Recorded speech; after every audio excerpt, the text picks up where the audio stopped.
Nesse vídeo, vamos falar sobre o crivo de Eratosthenes, que é um algoritmo que permite, dado n, achar todos os primos de 1 até n. Crivo é uma palavra que significa peneira, e isso captura bem o que o algoritmo vai fazer. A gente vai começar com todos os inteiros, e a gente vai peneirar eles para remover os múltiplos de 2. E depois a gente vai peneirar eles para remover os múltiplos de 3, e assim por diante.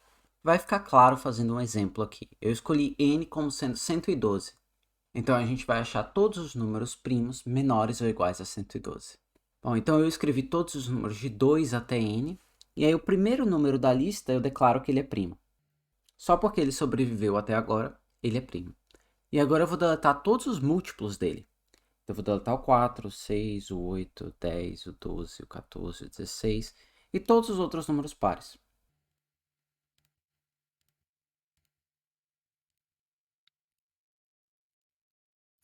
Daí, então, o próximo número que sobrou foi o 3, e eu declaro que ele é primo também.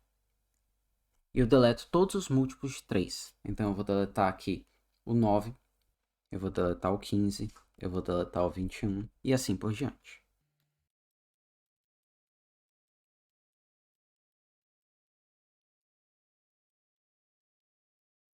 E agora o próximo número que sobreviveu foi o 5. Então, eu declaro que ele é primo.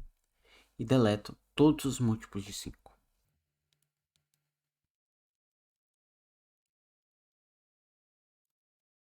O próximo número que sobreviveu foi o 7. Então, a gente faz isso de novo. Deleto todos os múltiplos de 7. E aí, bom, o próximo número que sobrou foi o 11. 11 vezes 11 já dá maior que o maior número que está nessa lista.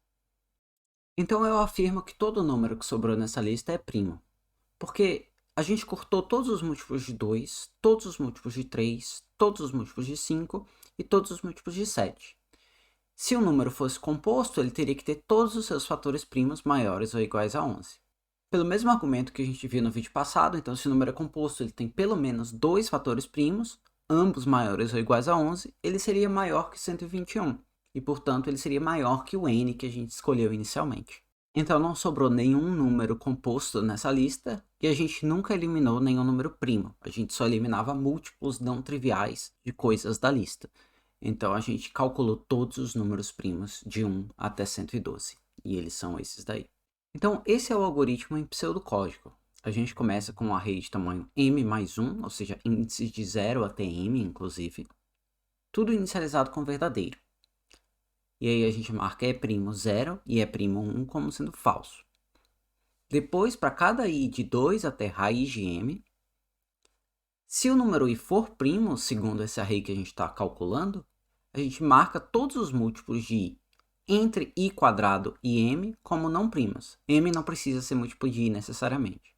Em C, isso seria feito com um for, como está ali embaixo. A gente começaria de i vezes i e a gente andaria com passos de tamanho i. E a condição de parada seria j menor ou igual a m.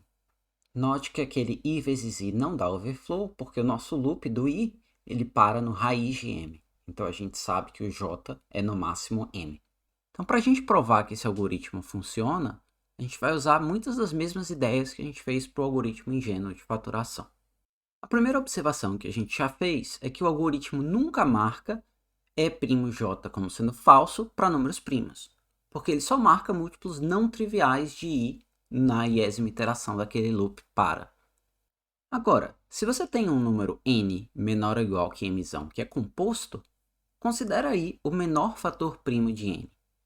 A gente já viu no algoritmo ingênuo de fatoração um argumento que mostra que esse número ao quadrado é menor que n, mas n é menor ou igual que m, então i é menor ou igual que raiz de m. Logo, na iteração correspondente do loop para, ele será marcado como composto, porque a gente marca todos os múltiplos de i entre i quadrado e m, e o n é um múltiplo de i entre i quadrado e m. Então, a gente não marca nenhum número primo como composto e marca todos os números compostos como compostos. Então, o algoritmo está correto. Então, eu copiei o crivo aqui e agora a gente vai falar da complexidade dele. A gente vai analisar uma versão simplificada desse algoritmo que marca os múltiplos entre 2i e m como não primos. A complexidade que a gente encontrar para a versão simplificada vai valer também para a outra versão, porque a outra versão é mais eficiente, ela marca menos coisas. Primeiro, vamos pensar o que aconteceria se o algoritmo marcasse todos os múltiplos de i entre 2i e m como não primos, independente do i ser primo ou não. Então, ele marcaria os múltiplos de 4 como não primos e os múltiplos de 6 como não primos e assim por diante. Então, na iteração i igual a 2, a gente faria m sobre 2 operações para marcar os múltiplos, porque existem m sobre 2 múltiplos de 2, aproximadamente, entre 1 e m. Na iteração i igual a 3, a gente faria m sobre 3 operações, porque esse é o número de múltiplos de 3 entre 1 e m. Na iteração i igual a 4, m sobre 4, até m sobre m ou m sobre raiz de m, tanto faz. E aí, quem fez cálculo 2, se eu colocar esse m em evidência, vai notar aqui que aparece a série harmônica. Meio, mais um terço, mais um quarto, até 1 sobre m. E lá, em cálculo 2, vocês devem ver que a série harmônica, os primeiros m termos da série harmônica, tem ordem, a soma deles tem ordem logarítmica. Então, isso daqui é O de m log m. Mas aqui a gente está analisando um algoritmo muito menos eficiente. A gente está marcando os múltiplos de números compostos como compostos.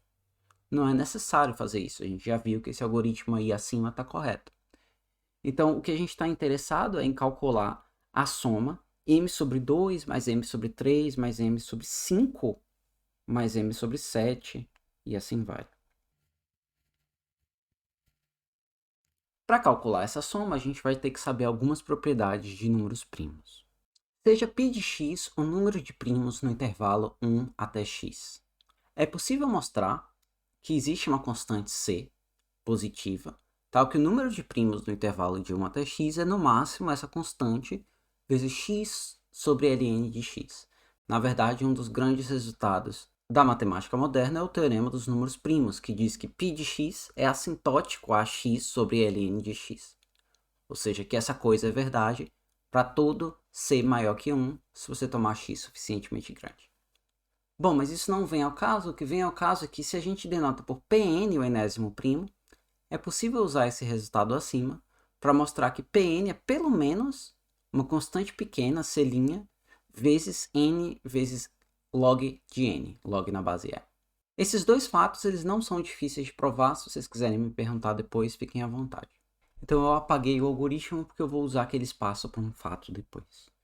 A primeira coisa que a gente nota é que como a gente tem no máximo m primos de 1 até m, trivialmente, então essa coisa aqui tem no máximo m parcelas. Assim, essa coisa estrela aqui é menor ou igual que, bom, m sobre 2 mais m sobre 3. Para os outros eu vou escrever assim, eu vou escrever m vezes 1 sobre o terceiro primo mais até 1 sobre o enésimo primo. Isso está superestimando um pouco a série porque tem menos que m primos nesse intervalo. Mas tudo bem, porque a gente está fazendo uma cota superior. Isso daqui é menor ou igual que vou carregar esse m sobre 2 e esse m sobre 3. E aí agora essa parte aqui fica maior que m vezes o somatório, e i variando de 3 até m, de 1 sobre pi. E aí eu vou cotar esse pi aqui do somatório usando a cota que a gente falou ali em cima, que o enésimo primo é maior que aquilo dali.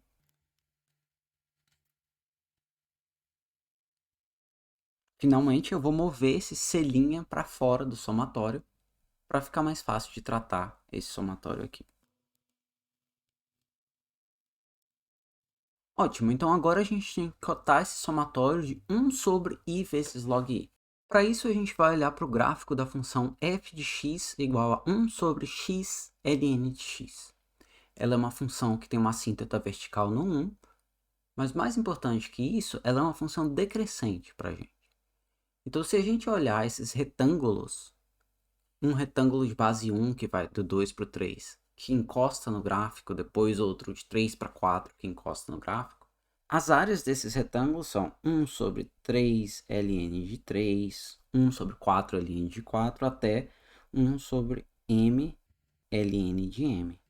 E todas essas áreas elas são menores, então, do que a integral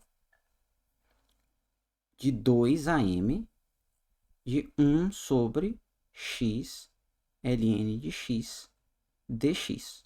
Por quê? Porque essa integral é justamente a área que está sob a curva.